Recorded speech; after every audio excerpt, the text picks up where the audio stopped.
New Zealand के एक घने अंधेरे जंगल में आरोन नाम का एक छोटा सा कीड़ा रहता था। वह सफेद और छोटा था और अपने शरीर को हिलाकर चलता था। सबसे अच्छी बात यह थी कि वह अपने सबसे अच्छे दोस्त क्रिस के साथ एक टहनी साझा करता था। क्रिस भी एक कीड़ा था। कुछ मायनों में वे अलग थे। क्रिस बहुत सारे पत्ते खाता था। आरोन को पत्ते पसंद नहीं थे। उसे रात में सोना भी पसंद नहीं था, लेकिन उस समय क्रिस सो जाता था, इसलिए आरोन भी वही करता था। सबसे अच्छे दोस्त सब कुछ साथ मिलकर करते हैं। दिन में वे अपना पसंदीदा खेल खेलते थे, टहनी के अंत तक दौड़ना, पूरे रास्ते हंसना। एक सुबह क्रिस अलग तरह से व्यवहार करने लगा। आज मुझे थोड़ा अकड़न महसूस हो रही है, उसने जम्हाई ली। आरोन ने क्रिस को अपने पसंदीदा पत्ते से टहनी पर चढ़ने के लिए लुभाने की कोशिश की, लेकिन क्रिस ने कहा कि वह थका हुआ है। दोपहर का अंधेरा हो गया। भारी बारिश की बूंदें गिरने लगी। जल्द ही पूरे जंगल में ऐसा लगने लगा जैसे बारिश में फुसफुसाहट हो रही हो। क्रिस, क्या तुमने वह देखा? मैंने बिजली देखी, आरोन ने कहा। वह अपने दोस्त की ओर मुड़ा, लेकिन कुछ गड़बड़ थी। क्रिस की त्वचा एक खोल की तरह सख्त हो गई थी। एरॉन ने उसे दबाया, लेकिन वह हिला नहीं। क्रिस, वह चिल्लाया। एरॉन ने खोल के अंदर से एक नींद भरी खर्राटों की आवाज सुनी। यहाँ तक कि तेज गड़गड़ाहट भी उसके दोस्त को नहीं हिला पाई। एरॉन का दिल तेजी से धड़क रहा था, लेकिन उसने हिम्मत रखने की कोशिश की। क्रिस, तुम मेरे सबसे अच्छे दोस्त हो, वह चिल्लाया। मैं तुम्हारे साथ खड़ा रहूंगा जब तक तुम फिर से ठीक नहीं हो जाते। एरॉन पूरी रात नहीं हिला। सुबह वह क्रिस को उसका पसंदीदा पत्ता लाया, लेकिन फिर भी वह सो गया। क्रिस के बिना एरॉन ने पत्तियों के बजाय छोटे कीड़े खाने शुरू कर दिए। उसे आश्चर्य हुआ, उसने उन्हें बहुत स्वादिष्ट पाया। जल्द ही एरॉन बहुत मजबूत हो गया। वह देर तक जागने लगा। एक साफ रात में वह दक्षिणी क्रॉस देख सकता था। उसे यह बहुत पसंद था, हालांकि उसे अपने दोस्त की याद आती थी।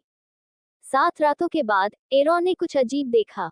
2 पेड़ों की दूरी पर एक छोटी सी रोशनी उसे एक तारे की तरह झपका रही थी।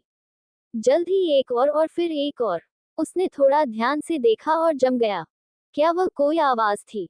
वह एकदम शांत रहा। अगली सुबह एरॉन चौंक कर उठा। खोल हिल रहा था, ये चरमरा रहा था और फट रहा था। कुछ ही देर में इसकी जगह पर कुछ बहुत अलग चीज बैठ गई।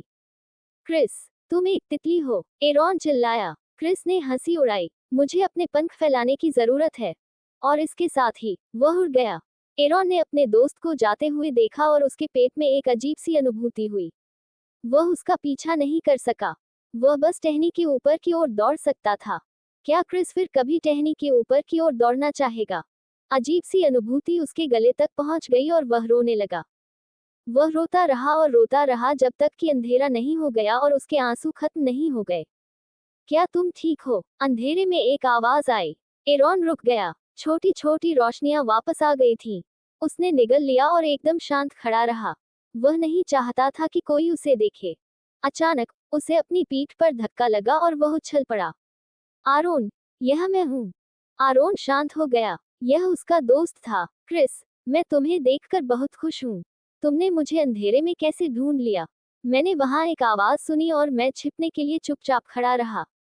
क्रिस मुस्कुराया। आरोन, क्या तुम नहीं जानते? तुम चमक रहे हो। मैंने तुम्हें जंगल के किनारे से देखा। तुम एक चमकता हुआ कीड़ा हो। आरोन की आंखें चौड़ी हो गईं। ये सही है, क्रिस ने कहा। और वहां उस पेड़ पर और भी चमकते हुए कीड़े हैं।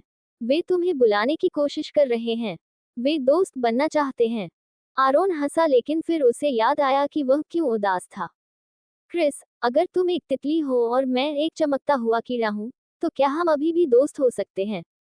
तितलियों के पंख होते हैं और चमकते हुए कीड़ों के धागे होते हैं। तुम सुबह उठते हो और मैं शाम को उठता हूँ। ये कैसे काम करेगा? बेशक हम कर सकते हैं, मूर्ख, क्रिस ने कहा। हम हमेशा दोस्त रहेंगे। दोस्त कोई रास्ता निकाल ही लेते हैं। उस दिन से हर सुबह और हर शाम क्रिस और एरॉन अपनी टहनी के शीर्ष पर दौड़ते हुए जाते थे, पूरे रास्ते हंसते हुए। दोस्तों, उम्मीद करता हूँ आपको हमारी कहानी पसंद आई होगी। कहानी पसंद आई हो तो वीडियो को लाइक करें, चैनल पर नए हैं तो चैनल को सब्सक्राइब करें और हाँ, नोटिफिकेशन बेल को जरूर दबाएं ताकि अगली अपडेट सबसे पहले आपको मिले।